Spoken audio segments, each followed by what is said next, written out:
प्यारे बच्चों, आप सभी का हमारे चैनल पे बहुत बहुत स्वागत है। आज के इस वीडियो के माध्यम से क्लास 10th के बच्चों के लिए 2024 बोर्ड परीक्षा में जितने भी विद्यार्थी हिंदी का पेपर देने वाले हैं उनके लिए ये वीडियो बहुत ही खास होने वाली है, क्योंकि दोस्तों इस वीडियो के माध्यम से मैं आप सभी का हिंदी के पूरे किताब के महत्वपूर्ण बहुविकल्पी प्रश्न बताने वाला हूँ। बोर्ड परीक्षा 2024 में पद्यांश हल कैसे करें, यानी कि पद्यांश हल करने का सही तरीका क्या होता है, किस तरीके से पद्यांश हल करोगे कि आपका एग्जामिनर फुल में फुल मार्क्स दे सके। और जब कुछ भी समझ में ना आए तो ये वाला ट्रिक लगा देना, आपका फुल मार्क्स मिल जाएगा, ये मैं गारंटी के साथ बोल सकता। सबसे पहले बच्चों, मैं आप सभी को इस वीडियो के माध्यम से बताने वाला हूं कि जीवन परिचय किस आइडिया के साथ लिखोगे कि आपका एक भी नंबर ना कटे। ठीक है, साथ में आप सभी को वो मैं जीवन परिचय बताने वाला हूं कि आपको पेपर में डायरेक्ट वही छपेंगे, इससे बाहर नहीं जाएंगे। ठीक है, पेपर में अब की बार जीवन परिचय लिखने का आइडिया भी बताऊंगा, साथ में आपको तरीका भी बताऊंगा और बोर्ड कॉपी कैसे लिखते हैं सब कुछ बताऊंगा। ठीक है, और जीवन परिचय लिखते समय कौन कौन सी गलतियां नहीं करना है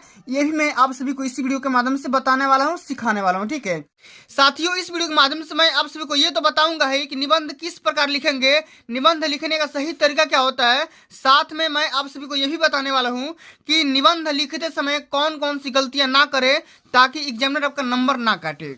प्यारे बच्चों, आप सभी का हमारे चैनल पे बहुत बहुत स्वागत है। आज के इस वीडियो के माध्यम से क्लास 10th के बच्चों के लिए 2024 बोर्ड परीक्षा में जितने भी विद्यार्थी हिंदी का पेपर देने वाले हैं उनके लिए ये वीडियो बहुत ही खास होने वाली है, क्योंकि दोस्तों इस वीडियो के माध्यम से मैं आप सभी का हिंदी के पूरे किताब के महत्वपूर्ण बहुविकल्पी प्रश्न बताने वाला हूँ। और यकीन मानिए कि ये वीडियो देखने के बाद आप सभी का 2024 बोर्ड परीक्षा में 90% मार्क्स फिक्स हो जाएगा, क्योंकि दोस्तों इस वीडियो के माध्यम से मैं आप सभी को वही सारे क्वेश्चन बताऊंगा जो कि बोर्ड के पेपर में मोस्ट रिपीटेड क्वेश्चन होने वाले हैं। और ये क्वेश्चन बोर्ड के पेपर में हमेशा पूछे जाते हैं और यही सब सारे क्वेश्चन अब की बार 2024 बोर्ड परीक्षा में डायरेक्ट पूछे जाएंगे। इसलिए आप सभी से हम्बल रिक्वेस्ट है, इस वीडियो को शुरू से लेकर के अंत तक जरूर देख लीजिएगा। वीडियो को लाइक कर देना, शेयर कर देना, अगर चैनल पर नए हो तो सब्सक्राइब कर देना। ठीक है, और अब की बार बोर्ड परीक्षा में हमारा टारगेट है 95% मार्क्स अचीव करने का। तो अगर वाकई में 95% मार्क्स अचीव करना चाहते हैं तो वीडियो को कंटिन्यू देखना, स्किप मत करना, शुरू से लेकर के अंत तक जरूर देखना। ठीक है, आइए सबसे पहला प्रश्न जो हमारा पूछा गया बच्चों, ये जो क्वेश्चन है साथियों बोर्ड के परीक्षा में हमेशा पूछा जाता है। ठीक है, हमारा पहला प्रश्न क्या है दोस्तों कि शुक्ल युग की कालावधि कब से कब तक मानी जाती है। दोस्तों ये जो क्वेश्चन आप देख रहे हो बोर्ड के पेपर में हमेशा पूछा जाता है। हमारा ऑप्शन दिया गया है 1850 ईस्वी से लेकर के 1900 तक, 1900 से लेकर के 1920 तक, 1919 से लेकर के 1938 तक, या 1938 से लेकर के 1947 तक। ठीक है, तो शुक्ल युग की जो कालावधि, कालावधि का मतलब होता है जो बच्चों टाइम पीरियड। ठीक है, कि शुक्ल युग कब से कब तक माना जाता है, तो इसका जो राइट आंसर होगा बच्चों ऑप्शन नंबर ग यहाँ पे बिल्कुल राइट आंसर होगा, क्योंकि शुक्ल युग को जो इसका टाइम पीरियड होता है सन 1919 से लेकर के 1938 तक के बीच को हम मानते हैं। ठीक है, अगला हमारा क्वेश्चन जो बच्चों पूछा गया है कि शुक्ल युग के सशक्त आलोचक एवं निबंधकार का नाम है। ठीक है, रामचंद्र शुक्ल, प्रताप नारायण मिश्र, राधा चरण गोस्वामी या राधा कृष्णदास। ठीक है, तो इसका राइट आंसर आप सभी को अगर पता है तो कमेंट में जरूर अपना बताइएगा। ठीक है, फीडबैक जरूर दीजिएगा। तो शुक्ल युग के सशक्त आलोचक व निबंधकार का जो नाम होगा साथियों वो हो जाएगा रामचंद्र शुक्ल। ऑप्शन नंबर यहाँ पे पहला बिल्कुल राइट आंसर हो जाएगा। ठीक है, आगे बढ़ जाते हैं। अगला हमारा जो क्वेश्चन पूछा गया बच्चों, ये जो क्वेश्चन है बोर्ड के पेपर में कई बार पूछा गया है कि उपन्यास भूले बिसरे चित्र के लेखक कौन है, प्रेमचंद, भगवती चरण वर्मा या यशपाल या वृंदावन लाल वर्मा। ठीक है, तो इसका जो राइट आंसर होगा बच्चों ये हो जाएगा भगवती चरण वर्मा जी हो जाएगा। ऑप्शन नंबर यहाँ पे सेकंड बिल्कुल राइट आंसर हो जाएगा। ठीक है, इस बात को ध्यान में रखिएगा। भूले बिसरे चित्र के लेखक कौन होंगे, भगवती चरण वर्मा जी हो जाएंगे। ठीक है, अगला हमारा क्वेश्चन पूछा गया बच्चों कि शुक्लोत्तर युग की सीमा समय बताइए। ठीक है, बिल्कुल पहला वाला क्वेश्चन पूछा गया है, उसमें पूछा गया था शुक्ल युग। ठीक है, लेकिन इसमें क्वेश्चन पूछा गया शुक्लोत्तर युग की सीमा समय बताइए। 1938 से लेकर के 80 तक, 1850 से लेकर के 19 तक। ठीक है, 1900 ईस्वी से लेकर के 1920 ईस्वी तक, या 1936 ईस्वी से लेकर के 1947 ईस्वी तक। ठीक है, इसका जो राइट आंसर होगा बच्चों शुक्लोत्तर युग की जो समय सीमा होगी बच्चों वो हो जाएगी 1938 से लेकर के 1980 ईस्वी के बीच में। जो भी आपका टाइम पीरियड होगा वो आपका शुक्लोत्तर युग की समय सीमा मानी जाएगी। ठीक है, अब अगला हमारा क्वेश्चन पूछा गया है बच्चों कि हिंदी गद्य का वास्तविक इतिहास कब से आरंभ हुआ।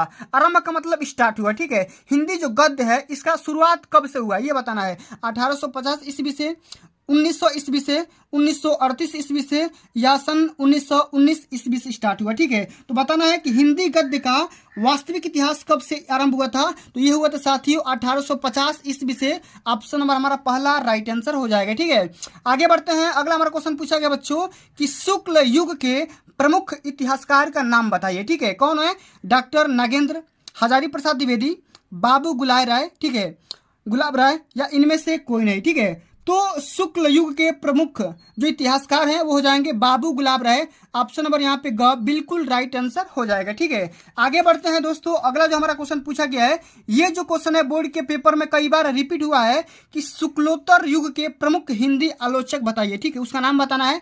आचार्य हजारी प्रसाद द्विवेदी, ठीक है, पंडित नंद दुलारे वाजपेयी, रामचंद्र शुक्ल, या दोनों, क और ख दोनों। ठीक है, तो बताना है शुक्ल युग के प्रमुख हिंदी आलोचक कौन हो जाएंगे। तो ये होंगे आचार्य हजारी प्रसाद द्विवेदी भी होंगे और पंडित नंद दुलारे वाजपेयी जी हो जाएंगे। यानी कि इस क्वेश्चन का जो राइट आंसर होगा वो हमारा ऑप्शन नंबर ग बिल्कुल राइट आंसर हो जाएगा। सॉरी, यहाँ पे घ हो जाएगा क्योंकि क और ख दोनों यहाँ पे राइट आंसर हो जाएगा। ठीक है, अगला जो हमारा क्वेश्चन पूछा गया बच्चों कि छायादोत्तर युग के प्रमुख कवि का नाम बताइए। ठीक है, रामधारी सिंह दिनकर, डॉक्टर नागेंद्र रामचंद्र शुक्ल, या अध्यापक पूर्ण सिंह। ठीक है, तो इसका जो राइट आंसर होगा दोस्तों ये हो जाएगा रामधारी सिंह दिनकर। ऑप्शन नंबर यहाँ पे पहला राइट आंसर हो जाएगा। ठीक है, अगला जो हमारा क्वेश्चन है बच्चों very very most important question है। ठीक है, ये जो क्वेश्चन है कई बार पूछा गया है कि कलम का सिपाही के लेखक कौन है। ठीक है, कलम का सिपाही कई बार पूछा गया है। ठीक है, बोर्ड के पेपर में आप कोई भी प्रीवियस ईयर पेपर उठा करके देखोगे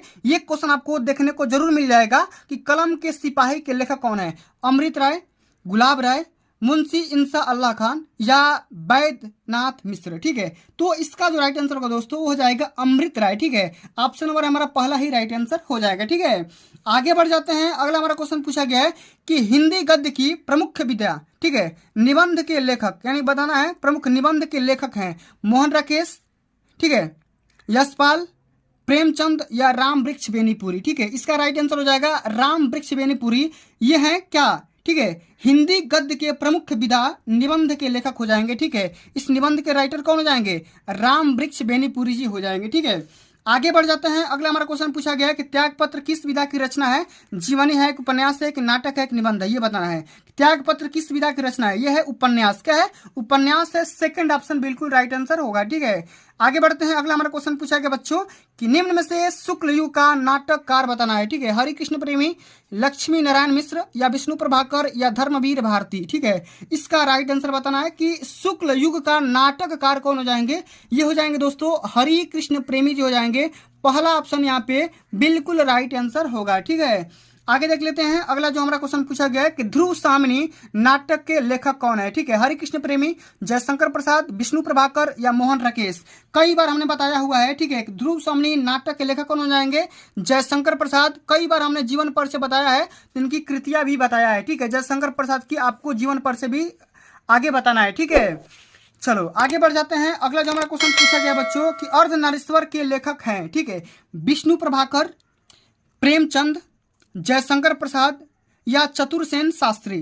तो इसका राइट आंसर हमें बताना है। अर्धनारीश्वर के लेखक कौन हो जाएंगे? ये हो जाएंगे दोस्तों विष्णु प्रभाकर। ऑप्शन नंबर यहाँ पे क फर्स्ट यहाँ पे राइट आंसर हो जाएगा। आगे देख लेते हैं। अगला हमारा क्वेश्चन पूछा गया है कि शुक्लोत्तर युग के प्रमुख कहानीकार कौन है? इला चंद्र जोशी, मोहन राकेश, या विकल्प क और ख दोनों, या कोई नहीं। तो शुक्लोत्तर युग के जो प्रमुख कहानीकार होंगे ये हमें बताना है। तो ये कहानीकार हो जाएंगे इला चंद्र जोशी भी होंगे और मोहन राकेश दोनों हो जाएंगे, इसलिए हमारा ऑप्शन नंबर ग यहाँ पे राइट आंसर हो जाएगा। ठीक है, आगे बढ़ जाते हैं। अगला जो हमारा क्वेश्चन पूछा गया बच्चों कि गोदान किस युग की उपन्यास है? ठीक है, ये बताना है कि गोदान किस युग का उपन्यास है। शुक्ल युग, शुक्लोत्तर युग, या द्विवेदी युग, या आधुनिक युग। ठीक है, तो गोदान किस युग का उपन्यास है ये हमें बताना है। ये हो जाएगा शुक्ल युग का। ऑप्शन नंबर पहला ही राइट आंसर होगा। ठीक है, अगला हमारा क्वेश्चन पूछा गया अथाह सागर के लेखक कौन है? जयप्रकाश भारती, गुलाब राय, या डॉक्टर श्याम सुंदर दास, या जैनेन्द्र कुमार। तो अथाह सागर के लेखक कौन हो जाएंगे दोस्तों? ये हो जाएंगे जयप्रकाश भारती जी हो जाएंगे। ऑप्शन नंबर हमारा फर्स्ट यहाँ पे राइट आंसर हो जाएगा। ठीक है, आगे बढ़ते हैं। अगला जो हमारा क्वेश्चन पूछा गया बच्चों कि मेरी आत्मकथा जीवनी के लेखक हैं। ठीक है। राइटर बताना है कि मेरी आत्मकथा ये जो जीवनी है इसके राइटर कौन है, doctor Rajendra Prasad, doctor Hazari Prasad, doctor Jaishankar Prasad या डॉक्टर हरिवंश राय बच्चन। ठीक है, तो मेरी आत्मकथा जीवनी के जो राइटर हो जाएंगे ये हो जाएंगे doctor Rajendra Prasad. Option number यहाँ पे पहला ही राइट आंसर हो जाएगा। ठीक है, चलो अगला हमारा क्वेश्चन पूछा गया कि लहरों के राजहंस के लेखक का नाम बताइए। लहरों के राजहंस, ये जो क्वेश्चन है दोस्तों very very most important question है, कई बार बोर्ड के पेपर में पूछा गया है। ठीक है, मोहन राकेश, प्रेमघन, गुलाब राय या रामधारी सिंह दिनकर। अगर आप सभी को इन सभी के आंसर पता होगा तो कमेंट में जरूर बताइएगा कि लहरों के राजहंस के राइटर कौन हो जाएंगे। तो दोस्तों ये हो जाएंगे मोहन राकेश, ऑप्शन नंबर पहला ही राइट आंसर होगा। ठीक है, चलिए आगे बढ़ जाते हैं। अगला हमारा क्वेश्चन पूछा गया है कि तौलियो, ठीक है, तौलियो किस विधा पर आधारित है, बताना है। नाटक है कि निबंध है कि एकांकी है कि कहानी है। ठीक है, बताना है कि तौलिया किस विधा पर आधारित है, तो यह है एकांकी। ठीक है, क्या है, एकांकी है। ऑप्शन नंबर हमारा यहाँ पे ग राइट आंसर हो जाएगा। अगला हमारा क्वेश्चन पूछा गया दोस्तों, इस वाले क्वेश्चन को आप लोग राइट आंसर कमेंट में बताइएगा कि महादेवी वर्मा द्वारा रचित निबंध का नाम बताइए। रेती के फूल, क्षणदा या हंस या कदम्बिनी। ठीक है, तो इस वाले क्वेश्चन का आप लोग राइट आंसर मेरे को कमेंट बॉक्स में बताइएगा। ठीक है, कि महादेवी वर्मा के द्वारा रचित निबंध का नाम क्या होगा। ठीक है, ये हमें आप लोग कमेंट करके बताइएगा। लेकर के आ चुका हूँ और इस सेशन के माध्यम से मैं आप सभी को ये बताने वाला हूँ कि बोर्ड परीक्षा 2024 में पद्यांश हल कैसे करें, यानी कि पद्यांश हल करने का सही तरीका क्या होता है, किस तरीके से पद्यांश हल करोगे कि आपका एग्जामिनर फुल में फुल मार्क्स दे सके। दोस्तों आप सभी का बोर्ड परीक्षा में गद्यांश और पद्यांश मिलाकर के कुल मिलाकर के 12 नंबर का क्वेश्चन आता है। ठीक है, तो इस वीडियो के माध्यम से मैं आप सभी का 12 नंबर क्लियर करने वाला हूं और ये बताने वाला हूं कि बोर्ड परीक्षा 2024 में संदर्भ, प्रसंग और व्याख्या कैसे लिखोगे कि आपका फुल में फुल मार्क्स मिल सकेगा। और जब कुछ भी समझ में ना आए तो ये वाला ट्रिक लगा देना, आपका फुल मार्क्स मिल जाएगा, ये मैं गारंटी के साथ बोल सकता हूं। तो आज के सेशन को लाइक कर देना, शेयर कर देना, अगर चैनल पर नए हो तो सब्सक्राइब कर देना। ठीक है, आइए दोस्तों इस वीडियो के माध्यम से मैं आप सभी के समक्ष दो ऐसे बोर्ड के पेपर के लिए गद्यांश पद्यांश लेकर के आया हूं जिन्हें अगर आप तैयार कर लेते हो तो बोर्ड के पेपर में इसे भी आने का चांसेस है। ठीक है, तो आप सभी लोग इस पूरे सेशन को तैयार कर लेना, ध्यान से देख लेना, अंत तक जरूर देखना, वीडियो को लाइक शेयर चैनल को सब्सक्राइब जरूर कर देना। ठीक है, आइए सबसे पहला हमारे यहाँ पे पद्यांश पूछा गया है कि चरण कमल बंदो हरिराई, जाकी कृपा पंगु गिरिलंगे, अंधे को सब कुछ दर्शाई, बहिरो सुने गुंग पुनि बोले, रंक चले सिर छत्र धराई, सूरदास स्वामी करुणा में बार बार बंदो थी पाई। देख रहे हो कितना प्यारा ये पद्यांश है जो कि सूरदास के द्वारा रचा गया है, लिखा गया है। ठीक है, इसमें सूरदास ने प्रभु से ये आग्रह करने की कोशिश कर रहे हैं कि प्रभु आपके जो चरण है कमल के समान कोमल है, माने कि आपके जो चरण है जिनके ऊपर कृपा हो जाती है तो जो लंगड़ा व्यक्ति हो आसानी से पर्वतों को लांघ सकता है, अंधा सब कुछ देख सकता है, बहरा सुनने लगता है और जो गूंगा व्यक्ति होता है पुनः बोलने लगता है। और जो आपका रंक, रंक मतलब क्या होता है, जो भी आपका जो रंक लोग होते हैं वो अपने सिर पे छत्र धारण करके एकदम क्या होने लगते हैं, माने एकदम छत्रपति शिवाजी की तरह एकदम अपने शासन करने लगते हैं। ठीक है, तो इतने सारे चीजों का डिटेल्स में बताने वाला हूं। ठीक है, सबसे पहले बताऊंगा कि संदर्भ कैसे लिखोगे, प्रसंग कैसे लिखोगे, व्याख्या कैसे करना है। ठीक है, साथ में इसका भी बताऊंगा कि निर्भय स्वागत करो मृत्यु का, मृत्यु एक है विश्राम स्थल, जीव जहां से फिर चलता है, धारण कर नव जीवन संबल। ठीक है, तो इसका भी बताने वाला हूं, आप लोग बस खाली एंड तक बने रहिएगा। ठीक है, आइए समझते हैं कि इस वाले पद्यांश का आप संदर्भ, प्रसंग और व्याख्या कैसे करोगे।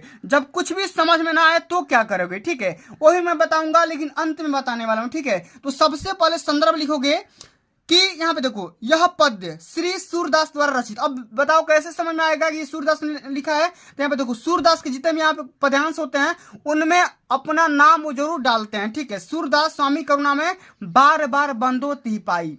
ठीक है, यहाँ पे लिखोगे कि यह पद्य, ये जो पद्यांश है पद्य का टुकड़ा जो है श्री सूरदास द्वारा रचित सुर सागर नामक ग्रंथ से हमारी पाठ्य पुस्तक हिंदी के काव्य खंड में संकलित पद नामक शीर्षक से लिया गया। किससे, पद, पाठ का नाम क्या है, पद है। ठीक है, इस वाले पद वाले पार्ट से लिया गया है। ठीक है, आप पढ़े होंगे समझे होंगे तो आपको पता चल गया होगा कि वाला जो पैसेज है पद्यांश है किस चैप्टर से लिया गया है। ठीक है, तो संदर्भ तो हो गया।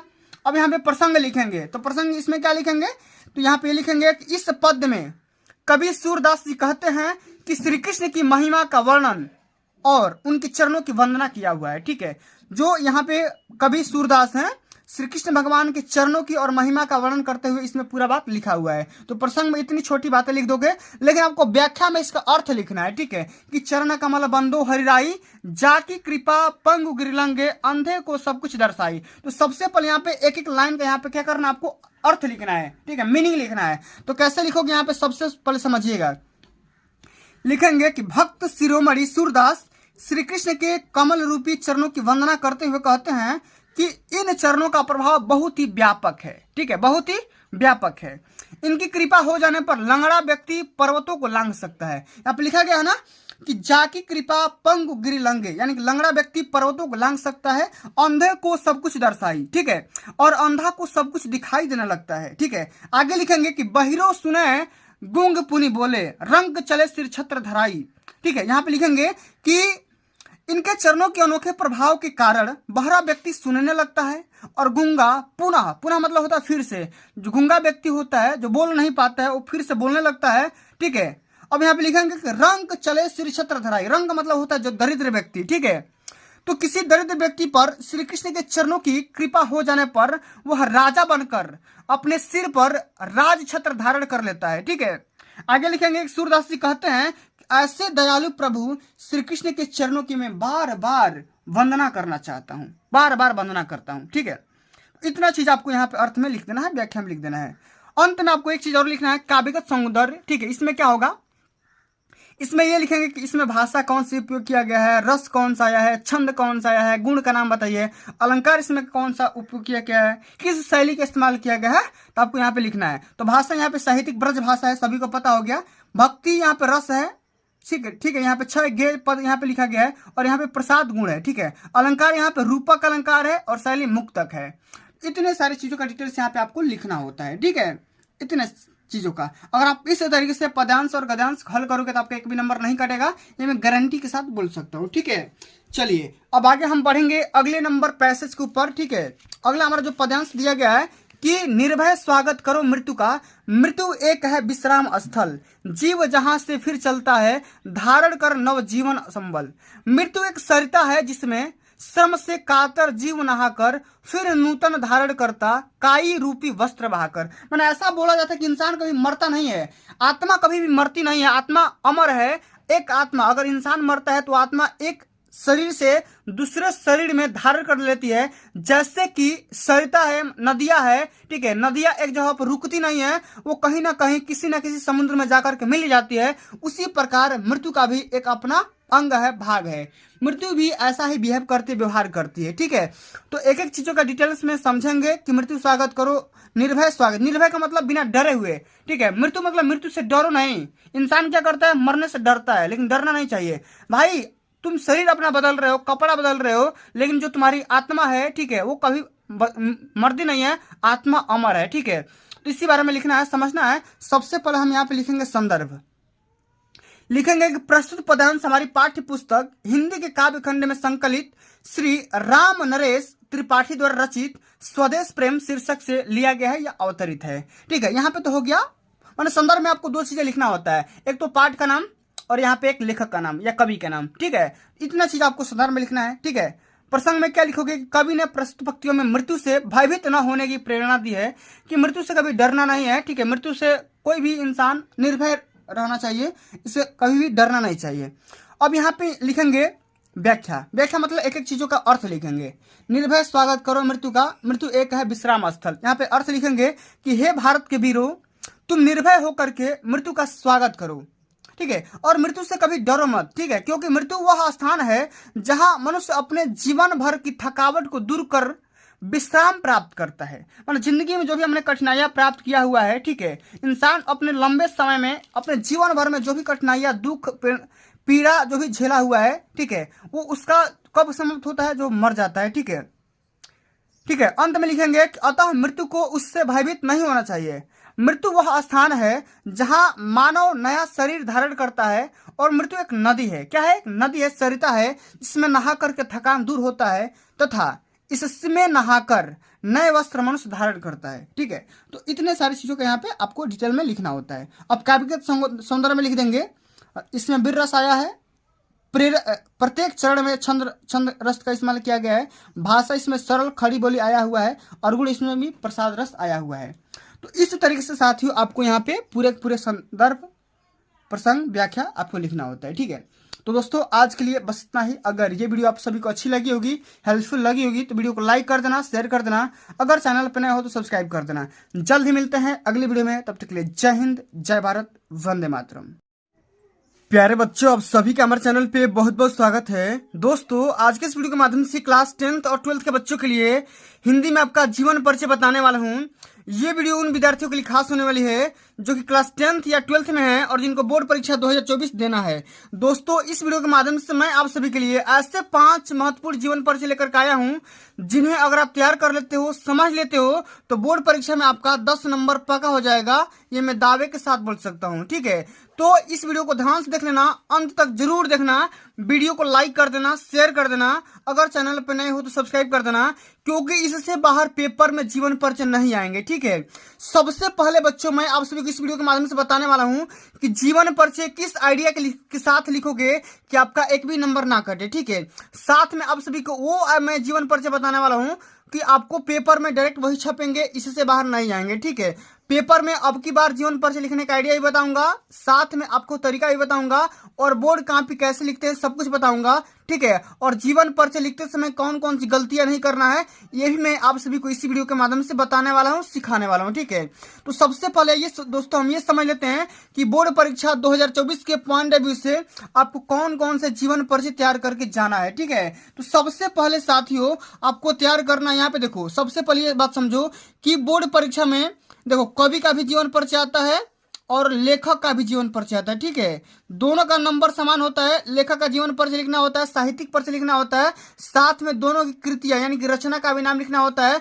कवि का जीवन परिचय लिखोगे 5 नंबर मिलेगा और लेखक का जीवन परिचय लिखोगे यहाँ पे 5 नंबर मिल जाएगा। ठीक है, तो यहाँ से कुल मिलाकर के इस वीडियो के साथ में आपको 10 नंबर प्रोवाइड कर दिया जाएगा। लेकिन इसके लिए क्या करना होगा, आपको पूरा वीडियो को वॉच करना पड़ेगा, तभी आप समझ पाओगे। ठीक है, तो मैं यहाँ पे दोनों बातें बता दूंगा, कवि का और लेखक का, दोनों का बातें बताऊंगा। ठीक है, तो सबसे पहले हम ये समझ लेते हैं कि आपको कौन कौन से जीवन परिचय हैं जिन्हें तैयार करके जाना है। ठीक है, इसके बाद मैं लिखने का आइडिया भी बताऊंगा, कौन कौन सी गलतियां नहीं करना है वो ही बताने वाला हूं। ठीक है, तो सबसे पहले दोस्तों आपको तैयार करना है कि जयशंकर प्रसाद का, ठीक है, जयशंकर प्रसाद का जीवन परिचय आपको तैयार करना है, साथ में इनका साहित्यिक परिचय तैयार करना है और इनके जो मेन रचना का नाम है वो भी आपको तैयार करना है। ठीक है, और इस वीडियो के माध्यम से मैं इन्हीं का जीवन परिचय बताने वाला हूं कि जयशंकर प्रसाद का जीवन परिचय किस तरीके से लिखना है, किस आइडिया से लिखना है, कौन कौन सी गलतियां नहीं करना है, ताकि आपको 5 में 5 नंबर यहां से मिल जाए लेखक में से। ठीक है, यहाँ पे देखो लेखक का 3 बताऊंगा, कवि का 2 बताऊंगा। ठीक है, एक एक चीजों को ध्यान समझते रहिएगा।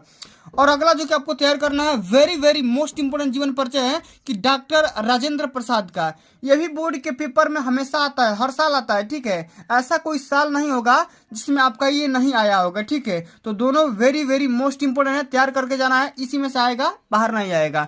और तीसरा अति इंपोर्टेंट है कि आचार्य रामचंद्र शुक्ल का। तो जितना यहाँ पे जीवन परिचय लिखा हूं ये कवि लेखक का है। ठीक है, तो लेखक का जीवन परिचय आपको 5 नंबर का आएगा, साथ में इनका कृतियां भी लिखना है। ठीक है, तो आपको इन्हीं तीनों को तैयार करना है। ठीक है, अगर आप इन्हीं तीनों को तैयार कर लेते हो तो बोर्ड में से इसी में से आएगा, इसी से बाहर नहीं आएगा। ठीक है, अब आइए हम ये जान लेते हैं कि कवि में से कौन कौन से तैयार करना है। तो सबसे इंपोर्टेंट जो आपका है महादेवी वर्मा का, किसका है, महादेवी वर्मा का, इनका तैयार कर लो, हमेशा आता है, हर साल आता है। ठीक है, तो महादेवी वर्मा का जीवन परिचय, साथ में इनकी जो भी रचना का नाम है, साहित्यिक परिचय है, इनका तैयार कर लो। यही बोर्ड के पेपर में 5 नंबर में पूछेगा। ठीक है, अगर आपको इनका जीवन परिचय तैयार करने में दिक्कत है तो आपको तैयार कर लो तुलसीदास का। वेरी मोस्ट इंपोर्टेंट आपका ये जीवन परिचय है, तुलसीदास का, सूरदास का। ठीक है, आपको पूरा तैयार करके जाना है, हमेशा आता है, हर साल। ठीक है, आप किसी भी साल का प्रीवियस ईयर पेपर उठा करके देखोगे तो दोनों हमेशा बोर्ड के पेपर में छपते ही छपते हैं। ठीक है, अब दोस्तों आइए हम ये जान लेते हैं कि आपको बोर्ड परीक्षा में जयशंकर प्रसाद का जीवन परिचय या किसी भी लेखक का या कवि का जीवन परिचय किस आइडिया के साथ लिखोगे कि आपका नंबर ना कटे और फुल में फुल मार्क्स मिले।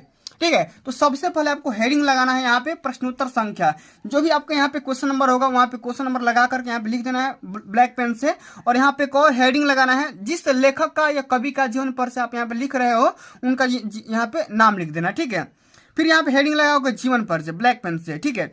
अब इसमें आपको लिखना है, ठीक है, क्या लिखना है, किस तरीके से लिखना है कि एग्जामिनर इंप्रेस हो जाए, खुश हो जाए और खुश होकर के नंबर पूरा का पूरा दे दे। तो यहाँ पे लिखेंगे कि जयशंकर प्रसाद आधुनिक हिंदी साहित्य के श्रेष्ठ कवि, ठीक है, श्रेष्ठ नाटककार, छायावाद का प्रवर्तक एवं कहानीकार थे, ठीक है। क्या थे? कवि भी थे, नाटककार भी थे, छायावाद युग के प्रवर्तक भी थे और एक कहानीकार भी थे, राइटर भी थे, ठीक है। तो इस तरीके से आपको यहाँ पे लिखना है, ठीक है। एक बात और बताऊंगा कि आपको एक तालिका भी बनाना है, ठीक है। किस तरीके से तालिका बनाओगे वो मैं अंत में बताऊंगा, ठीक है। यहाँ पे एक 60 में जीवन परिचय लिखना होता है, ठीक है। नाम, पिता का नाम, माता का नाम, शिक्षा कितना, यहाँ पे इनका एजुकेशन है, फिर यहाँ पे मृत्यु कब हुई, फिर यहाँ पे इनका जो भी कृतियां है वहां पे लिख देना है, ठीक है। यहाँ पे लिखेंगे कि जयशंकर प्रसाद आधुनिक हिंदी साहित्य के श्रेष्ठ कवि, श्रेष्ठ नाटककार, छायावाद का प्रवर्तक एवं कहानीकार थे। इनका जन्म 1889 ईस्वी में काशी के एक प्रतिष्ठित वैश्य परिवार में हुआ था। कहाँ पे हुआ था? काशी। काशी मतलब बनारस।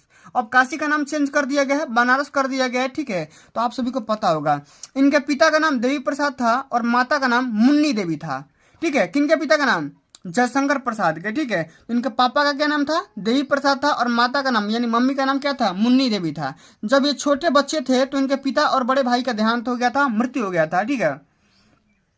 अब यहाँ पे लिखेंगे इनकी शिक्षा का क्रम जो था टूट गया था, ठीक है। माने जो ये माने पढ़ाई लिखाई कर रहे थे, माने अच्छी ढंग से इनका पढ़ाई लिखाई नहीं हो पाया था, ठीक है।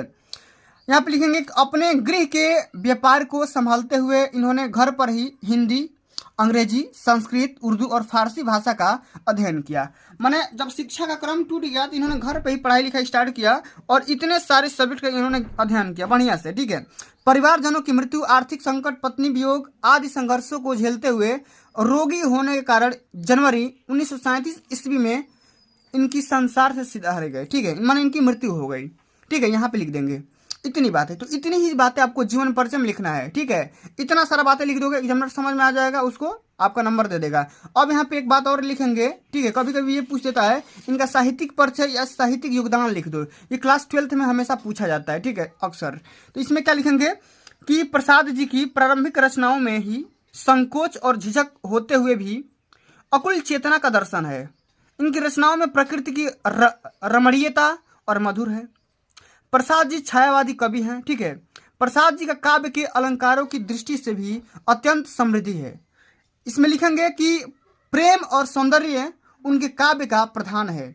मानवीय संवेदना उनका प्राण है। प्रकृति को सचेतन अनुभव करते हुए उनके पीछे परम सत्ता का आभास कवि ने सर्वत्र किया है। यही उनकी रहस्यवाद है। तो यहाँ पे लिख देंगे इनका साहित्यिक योगदान कि माने किस तरीके से इन्होंने अपनी कविता या जो भी इनका लेखक की माने राइटर है, ठीक है, तो उन्हें क्या क्या योगदान मिलता है आपको यहाँ पे पूरा लिख देना है। अंत में यहाँ पे लिखेंगे रचना का नाम लिखना नहीं भूलेंगे वरना नंबर कट जाएंगे। यहाँ पे 2 नंबर कट जाएंगे अगर रचना का नाम अगर लिखना भूल जाओगे तो। रचना का यहाँ पे जो भी फेमस रचना है वहाँ पे लिख दोगे। चित्रधारा, कानन, कुसुम, झरना, लहर, प्रेम पथिक, आंसू, कमायनी, ठीक है। तो इनकी क्या है? मेन रचना का नाम है। तो आपसे बोलता है किसी एक रचना का नाम लिखिए तो आप एक रचना का भी नाम लिख दोगे, 2 भी लिख दोगे तो कोई दिक्कत की बात नहीं है, 3 भी लिख दोगे तो कोई दिक्कत की बात नहीं है, ठीक है। तो इतने सारे रचना का नाम यहाँ पे लिख देना है, कोई दिक्कत की बात नहीं है। अब दोस्तों आइए हम ये समझ लेते हैं कि आपको जीवन परिचय में एक तालिका कैसे बनाना है, ठीक है। तो तालिका बनाने के लिए आपको यहाँ पे क्या करना है, सबसे पहले यहाँ पे देखो जीवन परिचय जहाँ पे लिखोगे, ठीक है, जैसे यहाँ पे जीवन परिचय लिखे हो, ठीक है, तो यहाँ पे एक साइड में, ठीक है, एक साइड में एक कॉर्नर में यहाँ पे ऊपर यहाँ पे क्या करना है, इनका तालिका बना देना है, ठीक है। जैसे मैं यहाँ पे बताना चाहूंगा, सबसे पहले इनका यहाँ पे नाम लिखना है। क्या करना है, यहाँ पे मान लो यहाँ पे एक तालिका है, इनका नाम लिखना है। किस लेखक का या कवि का नाम यहाँ पे लिख रहे हो, नाम लिख दोगे। फिर यहाँ पे इनका पिता का नाम लिख दोगे, ठीक है। यहाँ पे माता का नाम 60 में लिखना है, खाली माता का नाम ऐसे लिख देना है। नाम इनका जयशंकर प्रसाद, पिता का नाम देवी प्रसाद, माता का नाम मुन्नी देवी, ठीक है। इनका शिक्षा कहाँ तक ये पढ़े थे, ठीक है। इनका व्यवसाय क्या था, ठीक है, व्यवसाय क्या था, ठीक है। इतना लिखने के बाद इनका यहाँ पे लिख दोगे मृत्यु, ठीक है। एक अंत में यहाँ पे लिख दोगे रचना, ठीक है, एक अंत में लिख दोगे रचना, ठीक है। और यहाँ इसको आराम से ऐसे घेर दोगे, ठीक है, घेर देना, एक मैंने तालिका बढ़िया से बना देना, ताकि एग्जामिनर यहीं पे देख लेगा नाम क्या है, पिता का नाम, माता का नाम। एग्जामिनर बस खाली यही पॉइंट देखता है कि नाम क्या लिखे हो, पापा का नाम क्या लिखे हो, माता का नाम क्या लिखे हो, शिक्षा इनका सही सही लिखे हो कि नहीं, मृत्यु का डेट यहाँ पे सही सही लिखे हो कि नहीं, जन्म स्थान इनका सही सही लिखे हो कि नहीं। इतनी सारी चीज़ आपको मैंने वो देखता है। अगर आप इसमें से कोई भी डाटा मिस किए होगे तो आपका नंबर यहाँ पे कट जाएगा, तो आपको ये चीज़ नहीं करना है, ठीक है। दोस्तों, इस वीडियो के माध्यम से मैं आप सभी के लिए हिंदी के 5 ऐसे निबंध लेकर के आया हूं जिन्हें अगर आप तैयार कर लेते हो, समझ लेते हो, तो ये बोर्ड परीक्षा 2024 में 100% आएगा। इससे बाहर बोर्ड के पेपर में निबंध राइटिंग नहीं आएगा, ठीक है। साथियों, इस वीडियो के माध्यम से मैं आप सभी को ये तो बताऊंगा ही कि निबंध किस प्रकार लिखेंगे, निबंध लिखने का सही तरीका क्या होता है। साथ में मैं आप सभी को ये भी बताने वाला हूँ कि निबंध लिखते समय कौन कौन सी गलतियां ना करें ताकि एग्जामिनर आपका नंबर ना काटे। तो इस वीडियो को ध्यान से देख लेना, अंत तक जरूर देखना, ठीक है। वीडियो को लाइक कर देना, शेयर कर देना, अगर चैनल पे नए हो तो सब्सक्राइब कर देना, ठीक है। आइए, सबसे पहला हम निबंध के बारे में बात करेंगे। इंपॉर्टेंट है, बोर्ड के पेपर में हर साल आता है, ठीक है। आप कोई भी किसी भी ईयर का प्रीवियस ईयर पेपर उठा करके देखोगे तो जितना निबंध बता रहा हूं सभी निबंध हर साल बोर्ड के पेपर में आते ही आते हैं, ठीक है। इससे बाहर नहीं जाएगा, ये मैं चैलेंज के साथ कर सकता हूं, ठीक है। आओ, सबसे पहला निबंध आपको तैयार करना है अनुशासन का महत्व, ठीक है। वेरी वेरी मोस्ट इंपोर्टेंट ये ऐसे राइटिंग है, ठीक है। इस सवाल को आपको बोर्ड के पेपर के लिए तैयार करना है, ठीक है। कि अनुशासन का महत्व क्या होता है, या छात्र या अनुशासन क्या होता है, ठीक है। तो इस वाले पे निबंध तैयार करना है। ये बोर्ड के पेपर में मैक्सिमम मार्क्स में पूछा जाता है, ठीक है। कई बार पूछा जा चुका है, एक बार की नहीं बात कर रहा हूं, कई बार पूछा जा चुका है, ठीक है। और इस वीडियो के माध्यम से मैं आप सभी को इसी पे निबंध बताऊंगा कि अनुशासन का महत्व पे आप किस प्रकार निबंध लिखोगे और कौन कौन सी गलतियां नहीं करोगे कि आपका एग्जामिनर फुल में फुल मार्क्स दे सकेगा। आप यहाँ पे देख सकते हो, बताऊंगा प्रस्तावना किस प्रकार लिखना है, ठीक है। उपसंहार कैसे लिखना है, कौन कौन से हेडिंग लगाना है, सब कुछ मैं आप सभी को इसी वीडियो के माध्यम से बता दूंगा। निबंध आप आसानी से समझ जाओगे, ठीक है। चलिए, आपको अब अगला जो कि तैयार करना है, ये भी कई बार पूछा जाता है कि बेरोजगारी की समस्या और समाधान, ठीक है। आप यहाँ पे देख पा रहे हो इंडिया में बहुत ही प्रकार की माने इन अनएम्प्लॉयमेंट बढ़ रही है, यानी कि बेरोजगारी बढ़ रही है, ठीक है। तो बेरोजगारी की समस्या क्या है, ठीक है, यानी किस रीजन से बेरोजगारी ये बढ़ रही है और इसका निवारण क्या है, इसका कंक्लूजन क्या है, हम बेरोजगारी को किस प्रकार समाप्त कर सकते हैं, ठीक है। तो इस वाले टॉपिक पे आपको निबंध तैयार करना है, ठीक है। वेरी वेरी मोस्ट इंपोर्टेंट ऐसे राइटिंग है, इसको भी यहाँ पे देखना है, ठीक है, समझ लीजिएगा। चलिए, और तीसरा जो कि अति इंपॉर्टेंट है, वेरी वेरी कई बार बताऊं, ठीक है, पर्यावरण प्रदूषण और निवारण, ठीक है। कि हमारा जो इन्वायरमेंट है, पर्यावरण है, ये किन वजह से प्रदूषित हो रहा है, इस पे भी आपको तैयार करना है, ठीक है। और हम इस पर्यावरण प्रदूषण को हम किस प्रकार कंट्रोल कर सकते हैं, इसकी सफाई किस प्रकार हम कर सकते हैं, इस पे भी आपको निबंध तैयार करना है, ठीक है। चलिए, चौथा नंबर में आता है आपका स्वदेश प्रेम की भावना, ठीक है। बहुत सारे बच्चे यहाँ पे जो लोग होते हैं अपने देश में रहते हैं और अपने देश से प्रेम हो जाता है, लगाव हो जाता है, ठीक है। तो इस पे भी आपको निबंध यानी कि ऐसे राइटिंग तैयार कर लेना है, ठीक है। इतना जितना बता रहा हूं, अगर आप इन सभी टॉपिक को तैयार कर लेते हो, समझ लेते हो, पूरा बढ़िया से देख लेते हो, तो बोर्ड के पेपर में कोई भी टॉपिक देगा ना तो आप आसानी से कर जाओगे, ठीक है। और अंत में आता है आपका संक्रामक रोग, जैसे यहाँ पे कोरोना वायरस हो गया, तो भी बोर्ड के पेपर में हर साल हर पेपर के कोड में आपको देखने को मिल जाएगा संक्रामक। जैसे यहाँ पे अभी अभी फिलहाल में चल रहा है, तो 2023 में आया था आई फ्लू, ठीक है। तो आई फ्लू, ठीक है, आई फ्लू के बारे में आपको लिखना है, ठीक है, कि आई फ्लू किस प्रकार हुआ था, ठीक है, इसका रीजन क्या था, ये किस प्रकार हम इससे बचे, ठीक है। तो इस प्रकार के कभी कभी संक्रामक रोग के बारे में दे देता है लिखने के लिए, ठीक है। तो संक्रामक रोग के बारे में तैयार करना है, जैसे आपका कोरोना वायरस हो गया, इसमें भी तैयार कर लो, ठीक है। आई फ्लू अभी जो ट्रेंडिंग में चल रहा है ये टॉपिक, इसमें भी आप तैयार कर सकते हो, कोई दिक्कत की बात नहीं है। तो साथियों, अगर आप इस पूरे 5 निबंध को आप तैयार कर लेते हो, समझ लेते हो, ठीक है, तो बोर्ड के पेपर में इसी में से आएंगे, इससे बाहर नहीं आएंगे। और अब की बार हमारा बोर्ड के टारगेट है 95% पाने का, जब तक तोड़ेंगे नहीं तब तक छोड़ेंगे नहीं, ठीक है। तो अब की बार 95% सपना जो हमारा साकार होने वाला है, ठीक है, इसको करना है, छोड़ना नहीं है। आइए साथियों, अब हम समझ लेते हैं अनुशासन का महत्व पे आप किस प्रकार निबंध लिखेंगे और निबंध लिखने का तरीका क्या है, स्टाइल क्या है, कि आपका एग्जामिनर इंप्रेस हो जाए कॉपी देख करके, ठीक है। सब कुछ बताऊंगा और अंत में बताऊंगा कि इस निबंध पे या कोई भी निबंध लिखते समय आपको कौन कौन सी गलतियां नहीं करनी है, ठीक है। चलिए, तो सबसे पहले यहाँ पे हम हेडिंग लगाएंगे कि अनुशासन का महत्व। ये जो टॉपिक है कई प्रकार के दे सकता है, ठीक है, जिसे यहाँ पे नैतिक शिक्षा का महत्व भी दे सकता है या छात्र और अनुशासन भी दे सकता है। तीनों में से कोई भी टॉपिक दे, आपको इसी टॉपिक पे निबंध लिखना है, ठीक है। चलिए सबसे पहले साथियों आप यहाँ पे चाहो तो रूपरेखा भी तैयार कर सकते हो। अब देखो रूपरेखा मतलब क्या होता है, तो जितना आप टॉपिक लिखे हो, जैसे यहाँ पे प्रस्तावना लिखे हो, यहाँ पे देखो विद्यार्थी और विद्या लिखे हो, यहाँ पे देखो अनुशासन का स्वरूप और महत्व लिखे हो या उपसंहार लिखे हो, ठीक है, तो आप रूपरेखा में लिख सकते हो। नहीं भी लिखोगे तो कोई दिक्कत की बात नहीं है, ठीक है। तो सबसे पहले आपको जो सबसे पहला हेडिंग होता है निबंध लिखते समय, आपको प्रस्तावना की हेडिंग लगानी है, ठीक है। क्या करना है, इसमें प्रस्तावना की हेडिंग लगानी है, सबसे पहला काम ये आपको करना है, ठीक है। अब देखो प्रस्तावना में क्या लिखोगे, जो सबसे मेन पॉइंट होता है, ओवरव्यू होता है, आपको यहाँ पे इस प्रस्तावना में लिख देना है। जैसे यहाँ पे लिखेंगे कि विद्यार्थी देश के भविष्य होते हैं, ठीक है। देश के प्रत्येक प्रकार का विकास विद्यार्थियों पर ही निर्भर होता है, डिपेंड होता है। मतलब देश का कैसा भी विकास हो ये स्टूडेंट्स पे ही निर्भर होता है, ठीक है। स्टूडेंट चाहे जो भी काम कर सकता है, ठीक है। विद्यार्थी जाति समाज और देश का निर्माता होता है, अतः विद्यार्थी का चरित्र जो होता है, कैरेक्टर होता है, उत्तम होना चाहिए और बहुत ही आवश्यक होता है इस बात का होना, ठीक है। जो हमारा स्टूडेंट होता है, ठीक है, इसका जो कैरेक्टर होता है, चरित्र होता है, माने बहुत ही बेहतर क्वालिटी का होना चाहिए, ठीक है। ठीक है, चलिए आगे समझ लेते हैं कि उत्तम चरित्र अनुशासन से ही बनता है और अनुशासन जीवन का प्रमुख अंग और विद्यार्थी जीवन की आधारशिला मानी जाती है।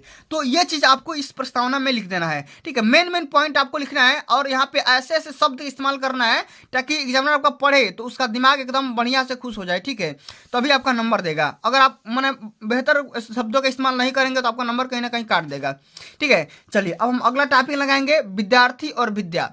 इसमें क्या लिखेंगे कि विद्यार्थी का जो अर्थ होता है विद्या का अर्थ ही होता है, ठीक है। अब देखो विद्या का अर्थ मतलब समझो कि विद्या प्राप्त करने की जो कामना करने वाला, ठीक है। माने विद्या मतलब जो भी हमारा माने बुद्धि होता है, विद्या होता है या विवेक होता है, ठीक है। तो इस प्रकार जो भी हम विद्या प्राप्त करते हैं, पढ़ाई लिखाई करते हैं, तो उसी को हम माने स्टडी को हम अचीव करते हैं, उसी को हम क्या बोलते हैं, विद्यार्थी बोलते हैं। तो यहाँ पे विद्यार्थी के यहाँ पे जो शब्द विच्छेद भी किया गया है, विद्या का अर्थी होता है, अर्थी मतलब होता है ग्रहण करने वाला, कामना करने वाला, ठीक है। विद्या लौकिक या सांसारिक जीवन की सफलता का मूल आधार है जो गुरु से प्राप्त होती है। किससे प्राप्त होती है, गुरु से प्राप्त होती है। बोला जाता है कि बिना गुरु का ज्ञान नहीं हो सकता है, ठीक है। तो आप इसमें बातें बना करके भी लिख सकते हो, ठीक है। ऐसा नहीं है कि जो मैं बता रहा हूँ वही बातें लिखना है, यही एकदम रट के लिखना है, आप अपने से भी बना करके लिख सकते हो, ठीक है।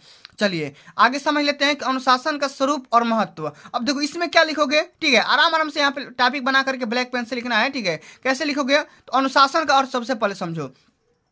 ये जो अनुशासन है इसका मतलब क्या होता है, इसका अर्थ क्या होता है, तो ये इसका अर्थ होता है बड़ों की आज्ञा, ठीक है, या बड़ों का शासन, ठीक है। बड़ों की आज्ञा मानना या उसी के अनुकरण करना, ठीक है, अनु यानी पीछे चलना, ठीक है। अब देखो अनुशासन का अर्थ वह मर्यादा होता है जिनका पालन ही विद्या प्राप्त करने और उसका उपयोग करने के लिए अनिवार्य होता है, जरूरी होता है, ठीक है। अनुशासन का भाव सहज रूप से विकसित किया जाना चाहिए, बलपूर्वक पालन कराए जाने पर यह लगभग अपना उद्देश्य खो देता है। देखो कोई भी बच्चा होगा या कोई भी बालक होगा, आप उसको प्रेशर दे करके, प्रेशराइज करके उसको अनुशासन में नहीं रख सकते हैं, ठीक है। बल्कि उसको हम प्रेम से, ठीक है, प्यार से हम उसको अनुशासन के दायरे में रख सकते हैं, ठीक है। तो इस बात को पूरा बना करके यहाँ पे लिखना है, ठीक है। अगर किसी भी इंसान को अगर अनुशासन अगर स्वरूप बनाना है, ठीक है, उसका कैरेक्टर बढ़िया बनाना है, तो हम उसको प्रेम से प्यार से हम उसको बोल सकते हैं, ठीक है। तो इस बात को यहाँ पे आपको बढ़िया से करना है, ठीक है।